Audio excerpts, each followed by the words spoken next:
Hello అండి. అందరికీ నమస్తే. ప్రస్తుతం మనం గాంధీ భవన్‌లో ఉన్నాం. మనతో పాటు సీనియర్ వైస్ ప్రెసిడెంట్ నిరంజన్ ఉన్నారు. ఆయనతో మాట్లాడదాం. నమస్తే సార్.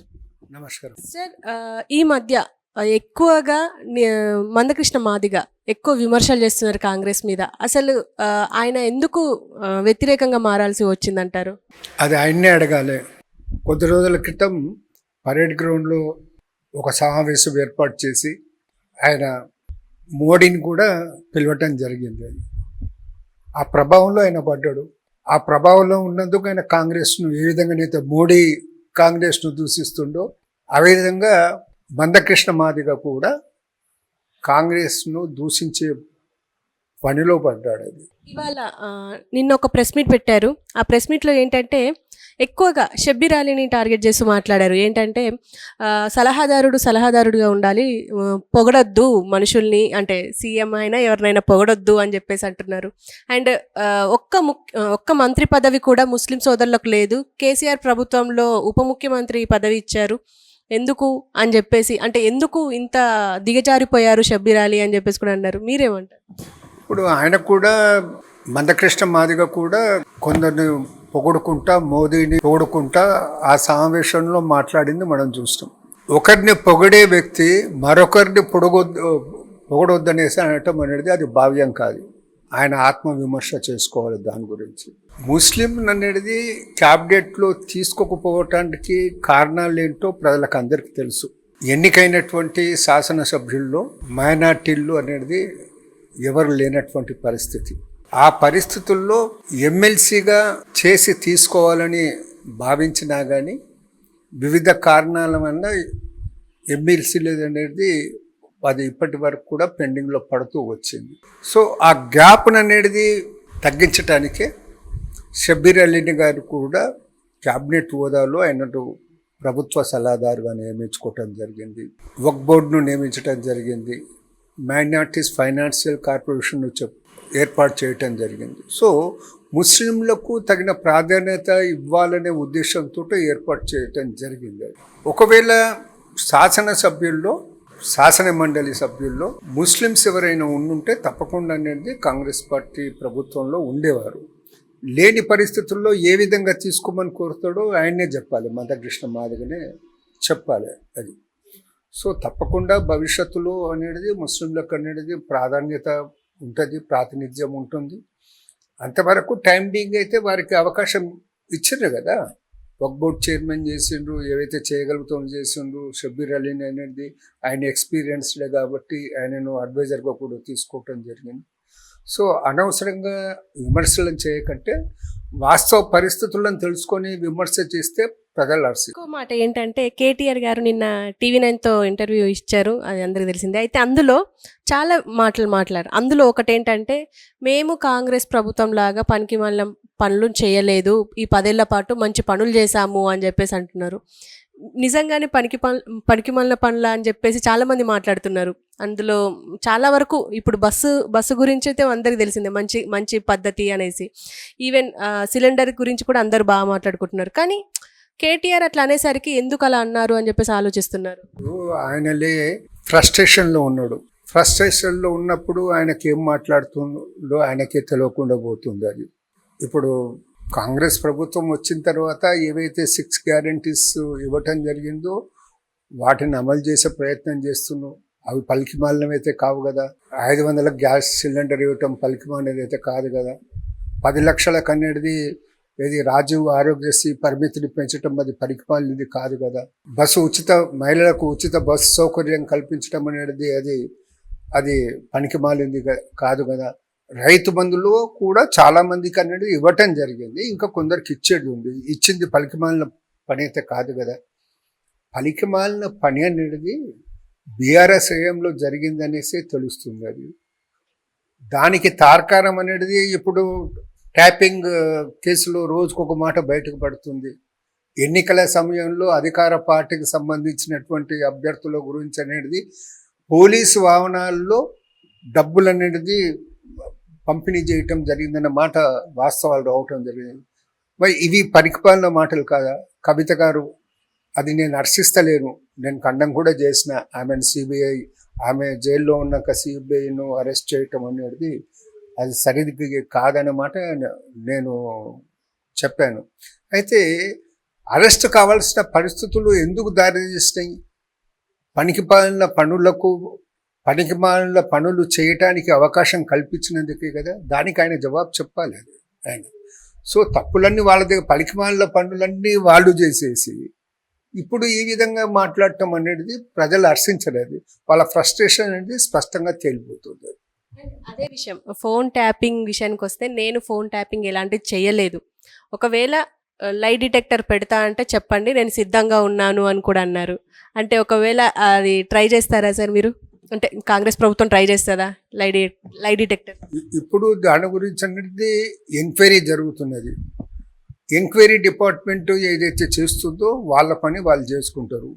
వారు ఏమేమి అవసరం వస్తుందో, ఎవరెవరిని తీసుకోవాల్సి వస్తుందో, ఎవరెవరిని పిలవాల్సి వస్తుందో, కొందరికి నాయకులకు కూడా నోటీసులు ఇవ్వచ్చు అనే మాట చెప్పడం జరిగింది. ఎవరెవరికి ఇస్తారో వాళ్ళ పని వాళ్ళు చేయండి. టైం వచ్చినప్పుడు తనను కూడా ప్రశ్నించినప్పుడు లై డిటెక్టర్ ద్వారా నువ్వు వాస్తవాలు చెప్పడానికి వస్తే అది మంచిదే. కానీ బీఆర్ఎస్ ప్రభుత్వంలో ఉన్నప్పుడు అనేది నడిచింది ఎవరిదంటే కేసీఆర్ది, కేటీఆర్ అనేది అందరూ ఒప్పుకుంటారు. అది వాళ్ళ కనుసన్నల్లో మొత్తం అంత జరిగింది. ప్రజలు ఇప్పుడు నమ్మటానికి తయారుగా లేరు. వారి యొక్క సంజ్ఞలేదే ఇంత పెద్ద ట్యాపింగ్ అనేది జరిగిందా అనే విషయంలో, డబ్బు అనేది మార్పిడి జరిగిందా అనే విషయంలో అనేది ప్రజలకైతే సందేహాలు లేవు. ఈయన ఎన్ని చెప్పుకున్నా కానీ ప్రజలు నమ్మే పరిస్థితులు ఉండాలి కదా. ఇంకోటి ఏంటంటే మళ్ళీ ఇంతకు ముందు కూడా అన్నారు ఈడీ మోడీ బోడీ అని, మళ్ళీ అదే మాట ఈరోజు TV9 ముఖంగా అన్నారు. అంటే ఈడీ మోడీ బోడీ అరెస్ట్లతో మమ్మల్ని భయపెట్టలేరు అని అంటున్నారు. కానీ బయట చూస్తే మాత్రం భయపడ్డారు అని మాట్లాడుకుంటున్నారు. ఎందుకంటే ఏం మాట్లాడట్లేదు అరెస్ట్ విషయంలో. ఈ కవిత అరెస్ట్ని ఇప్పుడు మళ్ళీ CBI అరెస్ట్ చేసినా కూడా ఏం ఖండించలేదు అని చెప్పేసి చాలామంది మాట్లాడుకుంటున్నారు. మీరేమంటారు? ఇప్పుడు ఆయన ఏం మాట్లాడినా కానీ అది ఇంతకుముందే నేను చెప్తా ఫ్రస్ట్రేషన్లో మాట్లాడుతున్నాడు.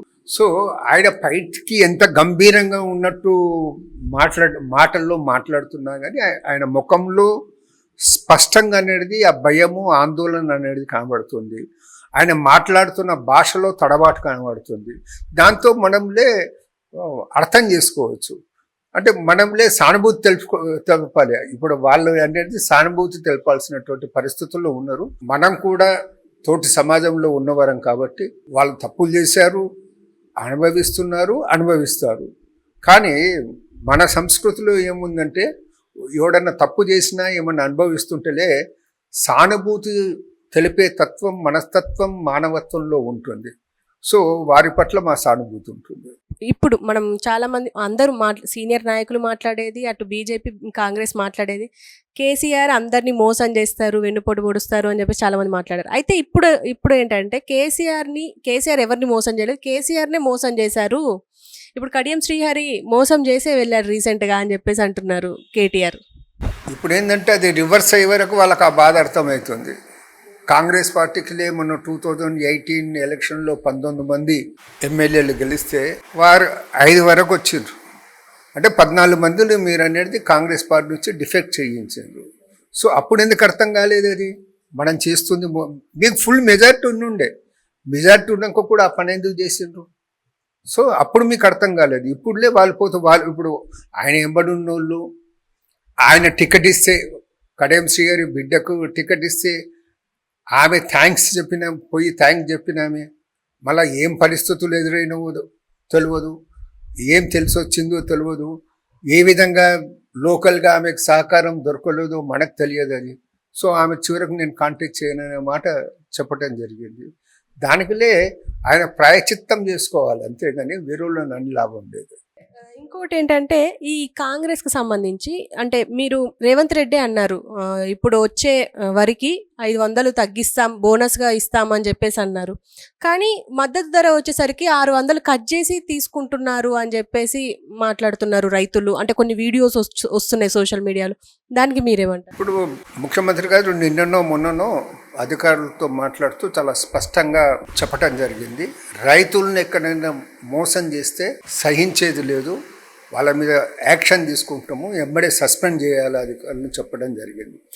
ఎక్కడైనా రైతులకు అన్యాయం జరుగుతుంటే మేము తప్పకుండా కాంగ్రెస్ ప్రభుత్వం ముఖ్యమంత్రి గారు ఇచ్చిన హామీ మేరకు అనేది తప్పకుండా వారిపై చర్యలు తీసుకుంటాము. అన్ని విధాల రైతులకు అనేది కాంగ్రెస్ పార్టీ బాసటగా నిలుస్తుంది. కాంగ్రెస్ పార్టీ ప్రభుత్వం కూడా బాసటగా నిలుస్తుంది.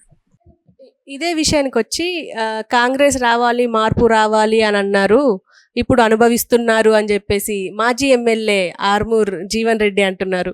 దీనికి మీరేమంటారు? వాళ్ళు అనుభవిస్తున్నారు, అది మార్పు వచ్చి వాళ్ళు అనుభవిస్తున్నారు, మేము అనుభవిస్తలేము. ప్రజలు సంతోషంగా ఉన్నారు, ప్రజలు మార్పు వచ్చిందనేసి భావిస్తున్నారు. వాళ్ళు ఇప్పుడు ఆయన ఎంతో ఏ విధంగా మాట్లాడుతుండే ఇంతకుముందు, ఇప్పుడు మాట్లాడినటువంటి మాజీ ఎమ్మెల్యే ఏ విధంగా మాట్లాడుతుండే. సో ఆ మాటల తీరులో మార్పు వచ్చిందా లేదా? ఎంబడే ఆయనలే ఏ మోసపూరితంగా ఏమైతే పనులు చేసిండో అవన్నీ ఎలక్షన్ రిజల్ట్స్ రాగానే బయటపడ్డాయి అది. సో ఇవన్నీ వాళ్ళు అనుభవిస్తున్నారు. మార్పు అనేది ప్రజల్లో ఒక రకమైన మార్పు అనేది ప్రజలు చూస్తున్నారు, మరొక రకమైన మార్పు అనేది వాళ్ళు అనుభవిస్తున్నారు అంతే. ఈ మధ్య అంటే ఒక 2-3 నెలల క్రితం అఖిల్ పైల్వాన్ అని చెప్పి ఒక వ్యక్తి బ్రోతల్ కేసులో అరెస్ట్ అయ్యారు. అంటే 16 మంది అమ్మాయిలుని అంటే వ్యభిచారం చేయిస్తున్నారు అని చెప్పి. ఆయనకి సీఎం రేవంత్ రెడ్డి హెల్ప్ చేశారు అని చెప్పేసి సోషల్ మీడియాలో వైరల్ అవుతుంది. ఈవెన్ ఆయన కూడా ఒక వీడియోలో చెప్పారు, ఒక ఇంటర్వ్యూలో చెప్పారు, నాకు రేవంత్ రెడ్డి హెల్ప్ చేశారు బయటికి రావడానికి అని చెప్పి.